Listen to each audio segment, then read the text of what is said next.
Mimi ninashukuru kwa hawa alionipa Mungu. Nikitaka zaidi nitakuwa mchache wa shukrani. Mimi ninashukuru kwa hawa alionipa Mungu. Nikitaka zaidi nitakuwa mchache wa shukrani. Eleza muktadha wa maneno haya. Rejelea mifano 8 inayoonyesha kuwa mnenaji anafaa kushukuru. Kwa hivyo dondoo ni ukurasa upi?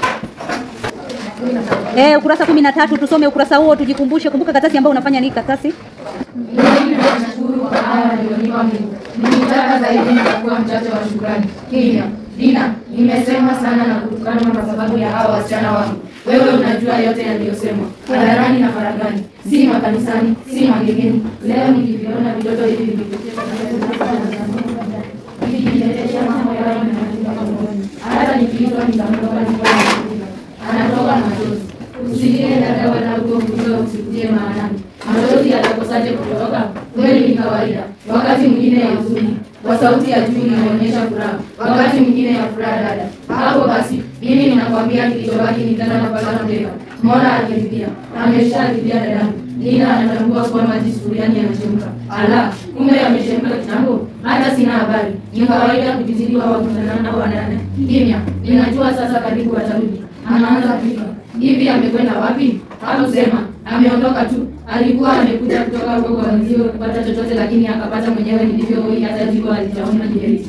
Ilivyo desturi ya wanaume wetu. Naye akataka kujua kwa nini sisi tunamwandalia chochote. Haoni hali yako? Anaona lakini nafikiri malezi na makuzi yanamtuma hivyo. Haya, asante. Kwa hivyo mimi ninashukuru kwa hawa alionipa Mungu.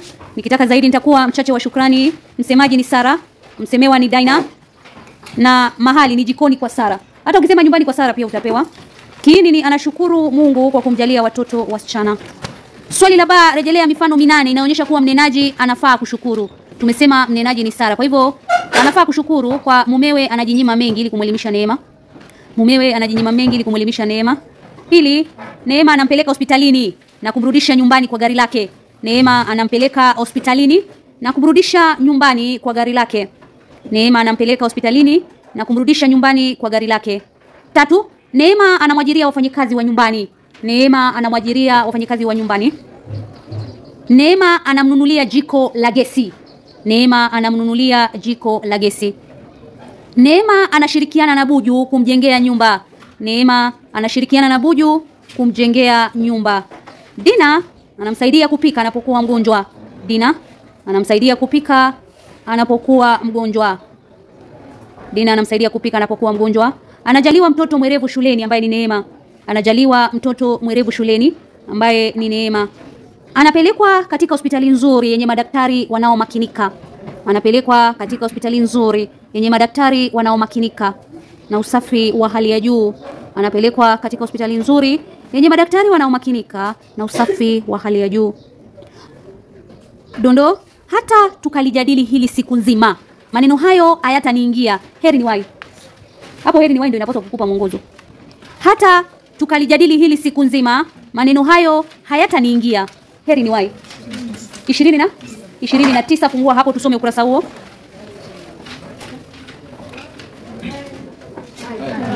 Wewe amenielewa. Sawa basi. Hivyo, mimi nilikwisha kukueleza tangu hapo mipaka ya mahusiano yetu. Wewe unafahamu fika. Katika nyumba hii siwezi kukaa na wazazi wako wangu. Itakuwa laana hiyo. Ema, mila na desturi zetu zina mahali pake. Hata mama anaelewa hiyo. Kinga, hata wazazi wangu walipokuwa hai na wako kwa kutaka kuishi kwangu. Ni kwa sababu wewe ni kijana mimba. Safari zao ziliishia kwa wakubwa wako. Unasahau kuwa mimi ndiye mkubwa kwetu na safari nyingi zitaishia kwangu. Nawe umesahau kuwa wewe mkubwa wangu umesemaya na chumba cha ugeni mbali na nyumba yako. Hata wazee wangu bado wangekuwa hai. Wasingeridhia kuja kulala hapa kwangu. Ndiyo mafundisho ya mila zetu. Mila gani hizo? Hazina thamani wala nafasi tena katika dunia ya leo. Wapo wazazi wanaoishi na watoto wao nyumbani. Tena Bunju. Hata tukajadili hili siku nzima. Maneno haya hayataniingia. Eli ni wai. Kwa sauti ya kukata tamaa. Haya, Bunju anaondoka. Anainuka na kuingilia Abiria. Wakati mwingine maisha haya hufanya kujisikia kama abiria kwenye gari liendalo kwa basi. Unatamani dereva apunguze mwendo lakini unakumbuka kuwa safari bado ni ndefu na hutaki kufika ukiwa umechelewa. Basi unatulia japo ndani una wasiwasi utulii, lakini huwezi kushuka maana safari itagani. Kwa hivyo unajitahidi tena. Japo wakati mwingine unajikuta umetabaliwa na uchovu, shaka na kimya.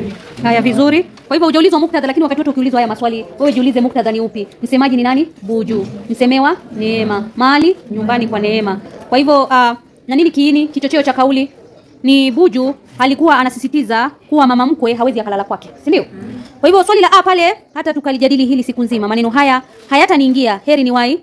Kwa hivyo fafanua sifa moja ya mnenaji inayojitokeza katika dondoo hili. Sifa ya mnenaji ambaye ni Buju inajitokeza hapa ni mwenye msimamo thabiti. Hapa tunaona Buju ni mwenye msimamo thabiti kwa sababu abadili msimamo wake kuhusu mama mkwe kulala kwake.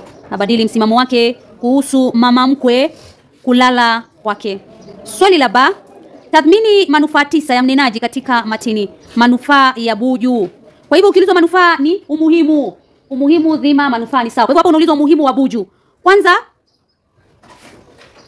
anajenga maudhui ya bidii. Kwa hivyo anajenga maudhui ya bidii anapoamka asubuhi kuwahi kazi. Anajenga maudhui ya bidii anapoamka asubuhi kuwahi kazi.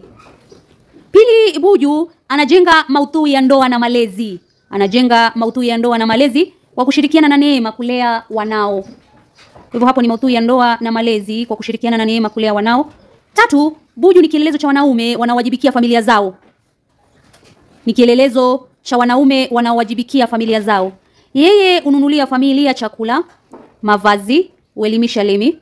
Hivyo ni kielelezo cha wanaume wanaowajibikia familia zao. Yeye ununulia familia chakula, mavazi, uelimisha Lemi na Mina. Uelimisha Lemi na Mina. 4, Buju ni kielelezo cha watu wenye moyo wa kusaidia. Ni kielelezo cha watu wenye moyo wa kusaidia. Anashirikiana na mkewe kujengea wazazi wa Neema nyumba.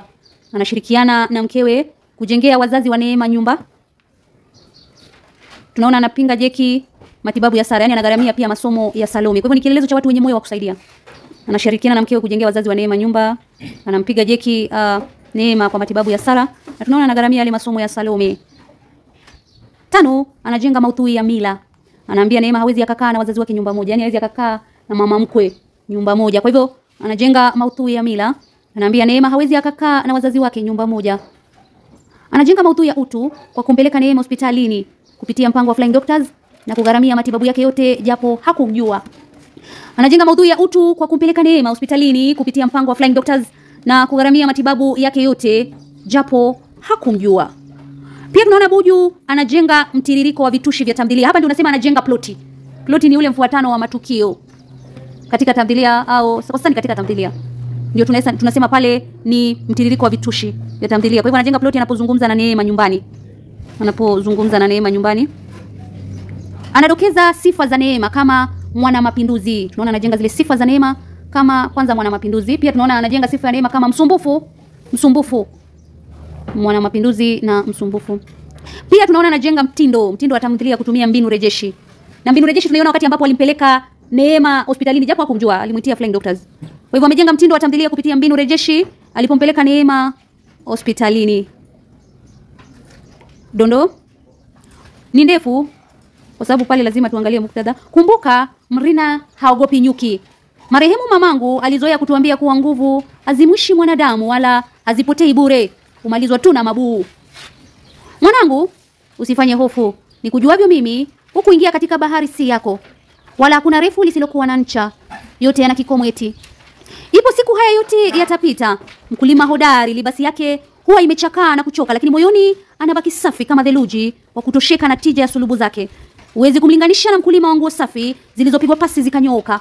Swali la aya, weke maneno haya katika muktadha wake. Dondoni kurasa 18, tusome sote tujikumbushe. Sasa kwa mwanamke ana mengi ya kushika na yote yanataka ashike sawa, lakini inachosha mama. Kumbuka mfano mwema au